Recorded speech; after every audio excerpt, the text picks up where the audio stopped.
Ganito sila, kapag nagpagawa sila ng bahay, ilang araw lang, tayo na. O, teka lang, good morning nga pala, Ohayo sa lahat, Ohayo gozaimasu. So, andito kami sa labas ni nanay. Ayan, ikot-ikot kami kasi tinignan namin. Kapit bahay lang namin, tinignan namin yung pinagawang bahay. 1 week pa lang, pero yan na yung labasan ng bahay. Ang bilis nila magtrabaho dito. Hindi ko lang nakunan kasi yung unang pagtayo kasi medyo naiyak. Marami kasi silang nagtatrabaho dyan sa bahay. So, medyo na-curious kami ni nanay kung ano yung design na ginagawa nila. Tapos, medyo nagmamarites kami ni nanay. Kasama ko yung matanda. Alam mo, ilang taon na ba yan si nanay? 90 years old yan. Pero ang lusog pa talaga niya. Tapos, kasama ko yan, nag-ikot-ikot kami, naglakad-lakad kami ng umaga para exercise. Kasi, ayan, kinunan ko yung mga bahay dito.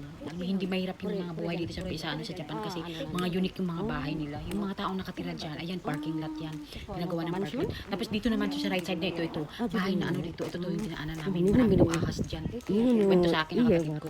Pero kasi natatabunan na ng mga flower na yung malalaking, ewan ko ano ba yun, basta yun na yun, basta malaking bahay yun, parang haunted house na rin yun, wala nang nakatira doon, kaya maraming ahas. So ito ngayon yung nakita ko naman, kaya kinunan ko yan kasi ang ganda ng mga bonsai.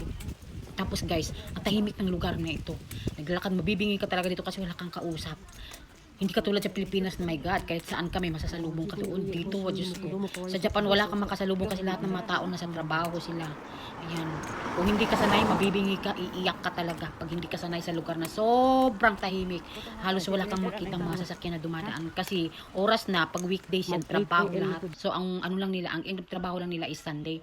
So, tingnan nyo, di ba? Walang traffic, walang mga masasakyan. Di ba? O, ganun yun. So, ayun, wala na pala yung video. Basta, ganun.